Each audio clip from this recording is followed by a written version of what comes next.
क्या आपकी गर्दन का दर्द बार बार वापस आ जाता है? दवाई लेने या थोड़ा आराम करने से कुछ दिनों के लिए राहत मिलती है, लेकिन कुछ समय बाद दर्द फिर से शुरू हो जाता है।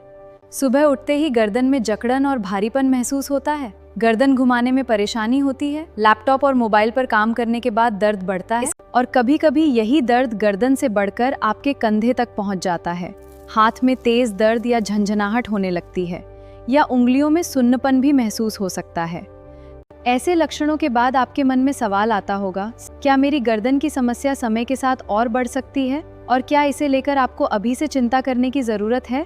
नमस्ते, मैं हूं डॉक्टर रीना। इस वीडियो में हम समझेंगे कि सर्वाइकल स्पॉन्डिलोसिस क्या है, ये क्यों होता है और इसके मुख्य लक्षण क्या, ये समस्या गर्दन से कंधे या हाथ तक कैसे पहुंचती है। साथ ही जानेंगे कि कब डॉक्टर से सलाह लेनी चाहिए और कौन सी एक्सरसाइजेज मदद कर सकती हैं।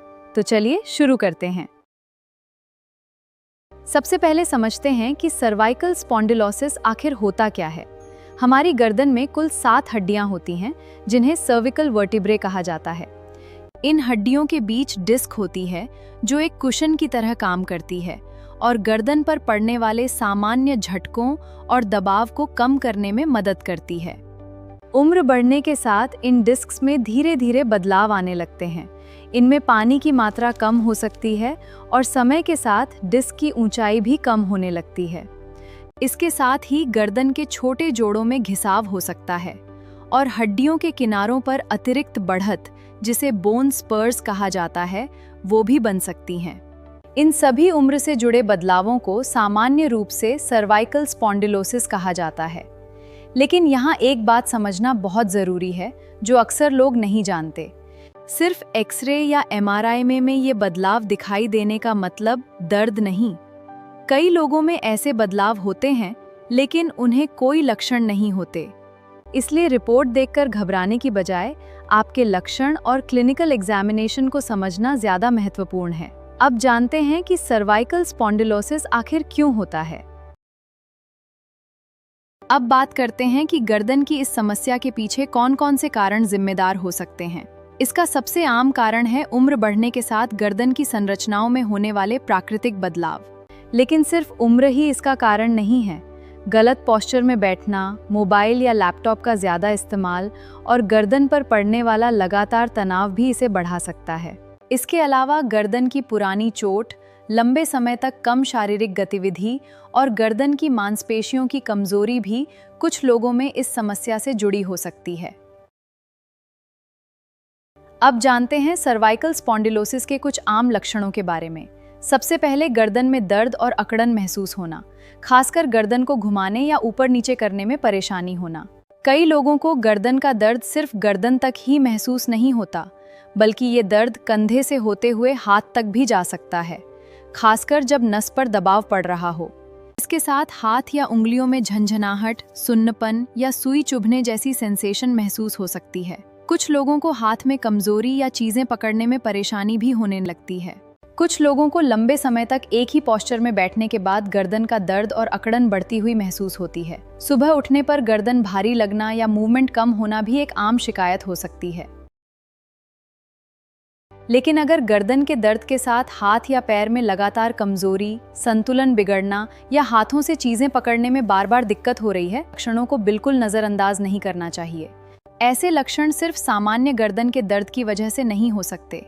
इसलिए अगर आपको इनमें से कोई समस्या लगातार महसूस हो रही है, तो जल्द डॉक्टर से सलाह लेकर सही जांच करवाना जरूरी है। अब बात करते हैं इसके फिजियोथेरेपी मैनेजमेंट की। हर व्यक्ति में लक्षण अलग हो सकते हैं, इसलिए ट्रीटमेंट भी कंडीशन के अनुसार तय किया जाता है। आमतौर पर रिहैबिलिटेशन को हम 4 फेजेस में समझते हैं।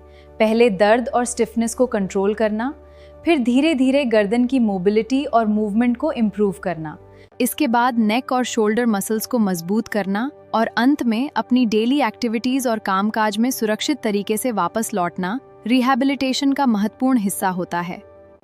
तो चलिए अब इन चारों फेजेस को स्टेप बाय स्टेप समझते हैं और जानते हैं कि हर फेज में कौन सी एक्सरसाइजेज आपके लिए फायदेमंद हो सकती हैं। सबसे पहले आता है फेज 1 यानी अक्यूट फेज, जो शुरुआती 1 से 2 हफ्तों पर फोकस करता है। इसका गोल होता है दर्द कम करना और सिम्टम्स को बढ़ने से रोकना। इस फेज में पेन मैनेजमेंट पर ध्यान दिया जाता है। ऐसी एक्टिविटीज से बचें जिनसे दर्द बढ़ता हो, जैसे भारी वजन उठाना या लंबे समय तक एक ही पोजीशन में बैठना। सबसे पहले आता है हीट या आइस थेरेपी, लेकिन दोनों का इस्तेमाल एक जैसा नहीं होता। सही विकल्प आपके सिम्टम्स और कंडीशन पर निर्भर करता है। अगर दर्द और सूजन ज्यादा हो तो कपड़े में लपेटकर 10 से 15 मिनट कोल्ड थेरेपी कर सकते हैं। आइस को सीधे स्किन पर न लगाएं और ज़रूरत के अनुसार इसे दोबारा भी किया जा सकता है। वहीं अगर गर्दन की मसल्स में टाइटनेस या स्टिफनेस ज़्यादा महसूस हो तो हल्की हीट थेरेपी मसल्स को रिलैक्स करने और आराम देने में मदद कर सकती है। इसके बाद आता है पोस्चर करेक्शन।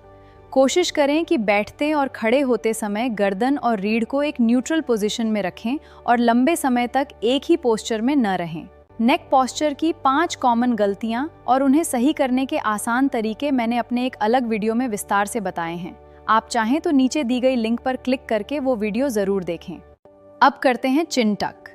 सीधे बैठकर सिर झुकाए बिना चिन को धीरे से पीछे खींचें, कुछ सेकंड होल्ड करें और रिलैक्स करें। इसे 10 से 15 रेपिटेशंस तक दोहराएं। अब करते हैं नेक फ्लेक्शन आइसोमेट्रिक। माथे पर हाथ रखें और सिर को आगे ले जाने की कोशिश करें, जबकि हाथ से हल्का रेजिस्टेंस देकर गर्दन की मूवमेंट को रोकें। अब करते हैं नेक एक्सटेंशन आइसोमेट्रिक। हाथ को सिर के पीछे रखें और सिर को पीछे ले जाने की कोशिश करें, जबकि हाथ से हल्का रेजिस्टेंस देकर गर्दन को स्थिर रखें। अब करते हैं लेफ्ट साइड बेंड आइसोमेट्रिक। बायां हाथ सिर की बाईं तरफ रखें और सिर को बाईं ओर ले जाने की कोशिश करें, लेकिन हाथ से हल्का रेजिस्टेंस देकर गर्दन को स्थिर रखें। हर डायरेक्शन में रेजिस्टेंस को 5 से 10 सेकंड तक होल्ड करें और धीरे से रिलैक्स करें। शुरुआत में हर डायरेक्शन में 5 रेपिटेशंस करें और दर्द बढ़ने पर एक्सरसाइज रोक दें। अब करते हैं सर्विकल फ्लेक्शन और एक्सटेंशन। गर्दन को धीरे धीरे पूरी तरह नीचे की ओर झुकाएं और फिर आराम से ऊपर की ओर ले जाएं। मूवमेंट को कंट्रोल में रखें और जोर न लगाएं। अब करते हैं सर्विकल साइड फ्लेक्शन। गर्दन को धीरे धीरे दाईं तरफ झुकाएं और वापस बीच में लाएं। फिर इसी तरह बाईं तरफ झुकाएं। गर्दन को आरामदायक सीमा तक ही मूव करें। अब करते हैं सर्विकल रोटेशन। गर्दन को धीरे धीरे दाईं तरफ घुमाएं और वापस सेंटर में लाएं। फिर बाईं तरफ घुमाएं। किसी भी मूवमेंट में जोर या झटके का इस्तेमाल न करें। इन एक्सरसाइज का मकसद गर्दन की जकड़न कम करना और उसकी मूवमेंट को बेहतर बनाए रखना है। जब दर्द और जकड़न कम होने लगे तब हम धीरे धीरे दूसरे चरण यानी सबएक्यूट फेज की तरफ बढ़ते हैं। अब शुरू होता है फेज 2 यानी सबएक्यूट फेज। इस चरण में हमारा ध्यान दर्द को धीरे धीरे कम करने के साथ गर्दन की मूवमेंट और मांसपेशियों की ताकत को बेहतर बनाने पर होता है। अब करते हैं स्कैपुलर डिप्रेशन एक्सरसाइज। दोनों कंधों को कानों से दूर नीचे की ओर दबाएं, 3 से 5 सेकंड तक होल्ड करें और फिर धीरे से रिलैक्स करें। अब करते हैं कैट काउ स्ट्रेच। चारों हाथ पैर के बल आएं और काउ पोजीशन में रीढ़ को नीचे ले जाते हुए गर्दन को ऊपर उठाएं। फिर कैट पोजीशन में पीठ को गोल करते हुए गर्दन को नीचे झुकाएं। Exercise doorway chest stretch. दरवाजे के बीच खड़े होकर दोनों हाथ डोर फ्रेम पर रखें और शरीर को धीरे धीरे आगे ले जाएं। 20-30 सेकंड तक रुकें और 2-3 बार दोहराएं। अब करते हैं लेवेटर स्कैपुली स्ट्रेच। गर्दन को लगभग 45 डिग्री एक तरफ घुमाएं, फिर चिन को धीरे धीरे नीचे की ओर ले जाएं। दूसरे हाथ से हल्का खिंचाव दें और 10 से 15 सेकंड तक रोकें। इन एक्सरसाइजेस के साथ फेज 1 भी जारी रखें। दर्द कम होने और गर्दन की मूवमेंट बेहतर होते ही धीरे धीरे फेज 3 यानी स्ट्रेंथनिंग फेज की तरफ बढ़ें।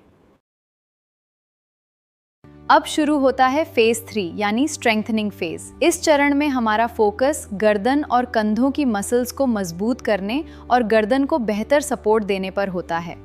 अब करते हैं रेजिस्टेंस बैंड रो। बैंड को पकड़कर कोहनियों को पीछे की ओर खींचें और शोल्डर ब्लेड्स को एक दूसरे की तरफ स्क्वीज करें।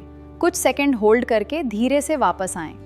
अब करते हैं वॉल पुशअप। दीवार से एक हाथ की दूरी पर खड़े हों, दोनों हथेलियां दीवार पर रखें, कोहनियों को मोड़ते हुए धीरे धीरे दीवार की तरफ जाएं, फिर हाथों से दबाकर वापस सीधा हो जाएं। अब करते हैं वॉल एंजल्स। दीवार के सहारे सीधे खड़े हो जाएं, सिर और पीठ को दीवार से लगाकर रखें। दोनों हाथों को धीरे धीरे ऊपर वापस नीचे लाएं, गर्दन सीधी रखें। टेबल टॉप पोजीशन में आएं। अब दाहिना हाथ और बायां पैर सीधा उठाएं, 5 सेकंड होल्ड करें और वापस आएं।